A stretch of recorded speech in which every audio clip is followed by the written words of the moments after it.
Now, there are a lot of pretty embarrassing things that happened during the Crusades, but none of them come even close to the absolute buffoonery that was the Fourth Crusade.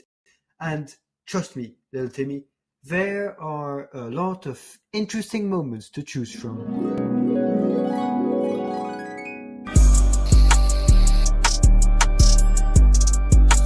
Sir, are you?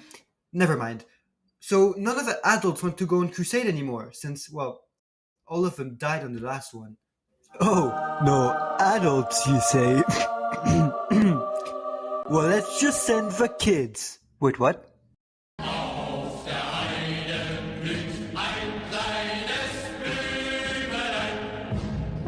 I can't believe it. Should we charge? I don't know. No, come see. Okay, let's go. Or a defeat that may or may not have shocked the Pope so badly that he died from a heart attack. Sir, we lost Jerusalem! What? Wait, no. Oh, not again.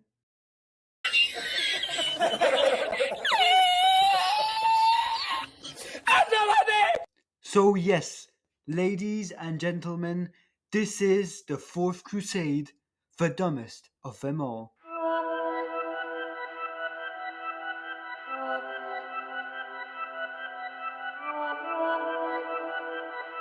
But before we start, what really is a crusade? Well, according to Google, it is each of a series of medieval military expeditions made by the Europeans to the Holy Land in the... Boring, isn't it? Well, let me put it in my words. A crusade is when a bunch of Catholics gang up to go beat up on the Muslims in Jerusalem. But things never really go according to plan, do they? 7 times out of 8, to be exact.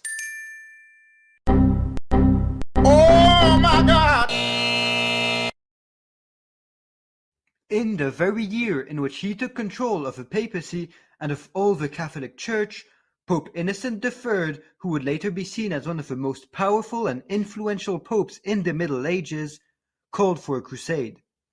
Sire, now that you are divine and supreme leader of all Catholic Church, what do you want to do? Just send a crusade. Sire, are you sure this is the right time to do this? The French are fighting the English, the Spanish are fighting the Muslims, and the Germans are fighting... Well, they're fighting themselves, sire. Are you questioning my authority? I said send a crusade! Are you sure, sire? Oh, just shut up. Alright, I'm sorry. We shall crusade and retake Jerusalem! Who is with me? Deus Volt! Deus Volt! But, sadly for the Pope, the answer to the call sounded more something like this. We shall crusade and retake Jerusalem! Who is with me? Deus Volt! Sir, I will come! Oh no, he's French. A young and energetic French noble called Theobald III, fun fact, he wasn't bald, Count of Champagne, was the first to take the cross, and he inspired many other French nobles to do the same. By 1200, the army was ready, and Theobald devised a cunning and ambitious plan. Ah, there you are. Boys, we're taking Egypt. Sir, aren't we supposed to take Jerusalem? Shut up. So, here is the idea. We take Egypt, which is the center of Muslim power, and then we take Jerusalem. They don't make me like this anymore. Wow. Theobald, I just have one more question. What is it, Simon? Well, how do you want to lead such an army across the Mediterranean? Oh, good old Simon. Well, Venice, of course. What is it, little Timmy? You look confused. Oh, you don't know what Venice is doing in here? You lovable idiot. Well, let me explain you real quick what Venice was at the time. The Republic of Venice was one of the richest nations on earth, And while the Republic was relatively small, it controlled strategic outposts and had one of the strongest fleets in the world, which basically made the Adriatic Sea its playground. And where did all that money come from? Well, mostly by their spice trade with, you guessed it, the Muslims. And it would take a lot of convincing to convince them to betray this ally. And Theobald understood that, so he promised no less than 85,000 silver marks, which is the equivalent of 2,500 kilos of gold, or 3 billion euros, or 2.1 million sheep. Yeah, that's a lot of sheep. Theobald also promised to give the Venetians half of the plunder. In return, Venice promised to stop all commercial enterprises for a full year in order to create a fleet large enough to transport all 30,000 promised crusaders, as well as give them food for 9 months. Well, everything seems to be going according to plan. Yeah, pretty much. Wait, has anyone seen Theobald? Yeah, that's a good question. Let me go see in his tent. Oh no! What's happening? Simon, are you okay? He's dead! Theobald's death from an unknown disease came as a shock to all crusaders. The now leaderless crusade was about to disband until the arrival of Boniface, the wealthy Marquis of Montferrat. There was no denying that Boniface was a great leader, but for the mostly French crusader force, he had one crucial default. He was Italian. Mamma mia. So he and the French host did not go along very well. Did I just see what I think I saw? Oh, that thing. Who cares? I care! You do not cut spaghetti! Would you like me to put ketchup in your baguette? You do never say that again. But I will though. Fine, I'm leaving. Ow! While Boniface's arrival inspired many Italian knights to join the crusade, the departure of many French crusaders greatly diminished the numbers of the crusader army, with only 12,000 showing up in Venice, a far cry from the pledged 30,000. Oh, Boniface, I'm so happy you came. So, where's the army? Oh, the army? Well, it's right behind me. Very funny, but no, I mean, where's the actual army? As I said, it's right behind me. Well, I don't see 30,000 men here. Of course you can't, sir. You're blind, remember? Fair enough, but oh well, we just have to do everything ourselves, don't we? And for those who are wondering, this man's name is Enrico Dandolo, the blind 93-year-old Doge of Venice. And this man wasn't too happy to find, of course he can't see. Only the third of the promised army arrived at the gates of Venice, as he now had a massive part of the transport fleet he had built become useless. To make matters worse, the crusade hadn't assembled sufficient funds, bringing only about 35,000 silver marks, or 1 million sheep, thus being more than 1.1 million sheep short. However, the angered Doge found a solution. The Crusaders would have to loot the port of Zara, which used to be Venetian until it was captured by the Hungarians 20 years prior. While the leaders of the crusade accepted these terms, many Crusaders didn't and left the crusade. This meant that the Crusader army now had less than 10,000 men, which was obviously not enough to take Jerusalem, or even Zara. So, to compensate this lack of manpower, Enrico began preaching the Fourth Crusade in his city. Yeah, so, hey guys, I just wanted to say that, Jerusalem and stuff, we're gonna try to take it, but the thing is, the Crusaders are too stupid to come with enough men, so I guess, we're gonna have to replace these men, so, yeah, who's with me? We love God, amen, amen, yeah, you know how it is. Go, Enrico, Oh go! America! Holy shit, how did that work? Enrico's breathtaking speech convinced 20,000 Venetians to join the crusade, or a fifth of a city. And so the 30,000-man army set off to take Zara. But they were very surprised to find out that Zara wasn't selling cheap made-in-China clothes, but pointy sticks. Also, they weren't made in China. Also, they weren't being sold. After a week of tough fighting, the garrison of Zara finally surrendered. But then, bad news came from Rome. Guys, I got news for you. Y'all are excommunicated. Oh no! Wait, what is excommunication? Well, basically means you're not part of a church anymore. But aren't we supposed to be in a mission for the church? Very funny. Well, I'm gonna have to leave y'all. Wait, see ya. Wait! Well, what are we supposed to do now? Well, I don't know. Well, I have a solution for you guys! Here. But like, honestly, who are you? Oh, me? I'm Alexios, the rightful Byzantine emperor. And I couldn't help but notice that you did not find enough loot in Zara, and so the Crusade is still heavily in debt. And also there are massive tensions between the French and the Venetian Crusaders. And also, should we talk about the fact that the new leader of the Crusade is 93-year-old and blind? Yeah, all of this is embarrassingly true. So what's the plan? It's pretty straightforward, actually.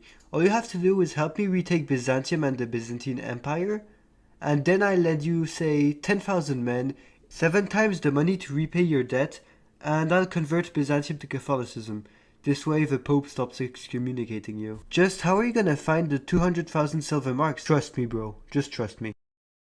Well, little Timmy here just told me that he's confused. Oh, little Timmy, I love your new hat, by the way. Apparently, he doesn't understand why Alexios, who claims that he's the rightful Byzantine emperor, isn't, well, you know, the emperor. Well, I'm going to explain to you why, and take a deep breath. This might be a lot to take in. In the year around 1000, the Byzantine Empire was at its weakest point, but the arrival of competent leaders changed the balance of power and made Byzantium one of the most powerful nations in the Mediterranean. Then an 11-year-old took the throne and everything spiraled downward. Then Andronikos arrived and killed the now 13-year-old's mother, his mother's half-sister. Then he killed the child, and taking his 12-year-old fiancée. He was 65. After a 3-year string of military defeats, he was killed by Isaac. Then Isaac's general Alexander Varnas tried to kill Isaac, but in the end Isaac killed him.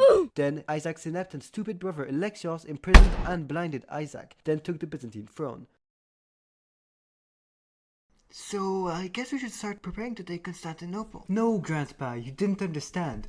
People love me there. All you have to do is parade me in front of the city, and they will accept me as their leader, and will overthrow Alexios themselves. You won't have to do anything. Wow, you really are popular, aren't you? Yeah, I know, I'm such a charismatic man. Now, little Timmy, as much as I would love to detail every event during the 2-year siege of Constantinople, I won't, because I have a lot of plans to torture you in future videos. I don't want to make your brain implode just yet.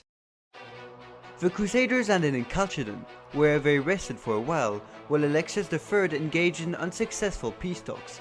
The Crusaders then crossed the Bosphorus and landed north of Galata, which they captured after a short siege, solidifying their beachhead next to Constantinople.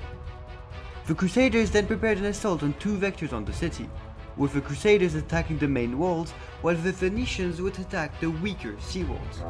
The Crusaders were initially successful, but met their match against Alexios' elite Varangian mercenaries. The Venetians were more successful, and captured a part of a seawall, and then set fire to a part of the city to prevent counterattack. Then, after a failed counterattack, Alexios made a courageous and daring move. He escaped Byzantium with all of the money. This allowed Alexios to take the Byzantine throne, but there was a problem. Remember how Alexios had made 3 promises to the Crusaders? Well, as it turned out, the fact that Alexios III had taken the entire treasury made it difficult for Alexios to give the promised funds or even to raise the promised army. Also, as it turns out, melting church relics to pay an army that has recently invaded and burnt down part of the city didn't go too well with the church, so converting Byzantium was also out of the picture. Well, everything seems to be going perfectly and according to plan. Let me just send this random person with money to the Crusaders. I'm sure he won't use this money to bribe the angry and unpaid Varangians to kill me. Oh no. Sir, did you hear that? Yes, I know. We just have to do everything ourselves, don't we? This time, no pretenders. We're taking Byzantium for ourselves. Wait, isn't the Crusade initially designed to take Jerusalem? Don't question me, boy! Also, if we don't do this, how can we ever hope to have the honor of being on a video made by another historian? That's actually a good point. And so the second siege of Constantinople began, and after an initial failed assault, the Crusaders successfully secured positions in the north of the city. To hold their position and to avoid counterattacks, they used the tried and tested technique of burning even more of the city down.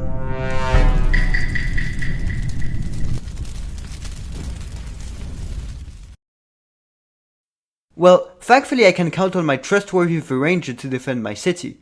Oh, I just remembered I haven't paid them for a while.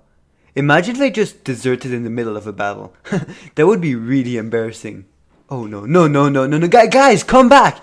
Fuck this, I'm out. Ah, what a joy to rule over Byzantium. No, mine! This is mine! mine! Use it out! Use it out! Yeah, Kill your head ass!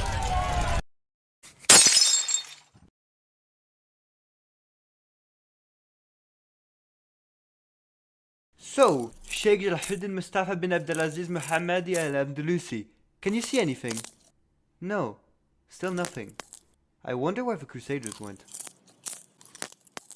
And cut! So that's it, the video's done. Wow, I never expected it to take this long to make. I'm probably well over 100 hours of work time. And as much as I loved making this video, I'm pretty glad this is over now.